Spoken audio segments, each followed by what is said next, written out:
আসসালামু আলাইকুম প্রিয় দর্শক, আজকে আমি মুরগির মাংসের কোরমা রান্না করব।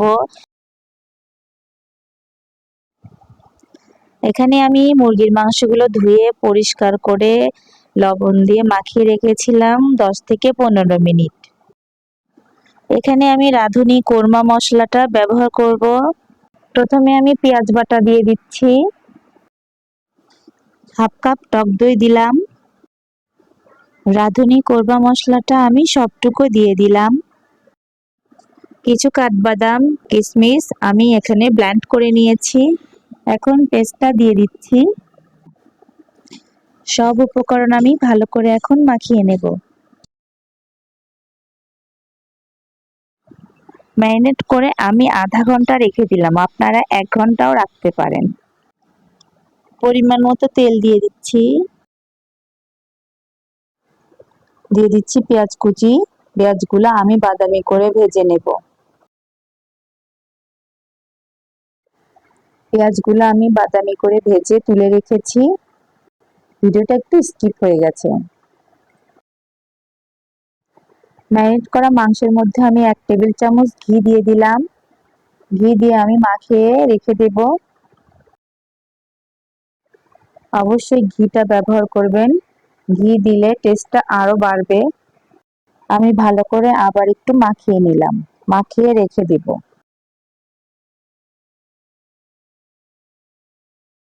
এখানে পেঁয়াজ ভাজার তেলটাই নিয়ে নিয়েছি। এখন আমি 1 টেবিল চামচ এর মধ্যে ঘি দিলাম, দিয়ে দিচ্ছি পেঁয়াজ কুচি,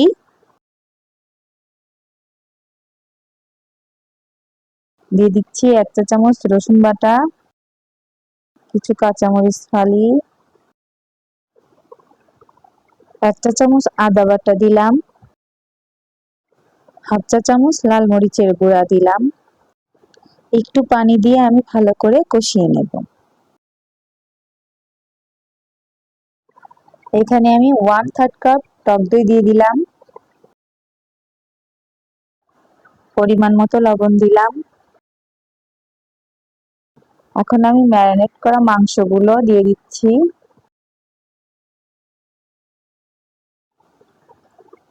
মাংসের মধ্যে আমি কিছু পেঁয়াজ বেরেস্তা দিচ্ছি। এখন ভালো করে কষিয়ে নেব।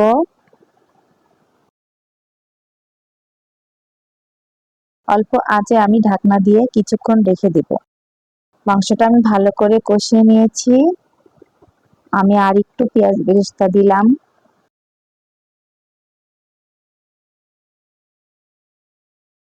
ভালো করে মাংস কষানো হয়ে গেছে, আমি পানি দিয়ে দিচ্ছি। মাংসগুলো আমি নেড়ে চেড়ে দিলাম, দিয়ে আমি এখন ঢাকনা দিয়ে কিছুক্ষণ রাখবো। ঢাকনা খুলে আমি আবার একটু পেঁয়াজ বেরেস্তা দিলাম। এখানে আমি 1/3 কাপ গরুর দুধ দিচ্ছি, 4-5টা আমি কাঁচামরিচ দিচ্ছি। মাংসটা প্রায় হয়ে গেছে, আমি নামানোর আগে কিছু পেঁয়াজ বেরেস্তা দিয়ে দিচ্ছি। এখানে আমি 1 টেবিল চামচ ঘি দিয়ে দিচ্ছি।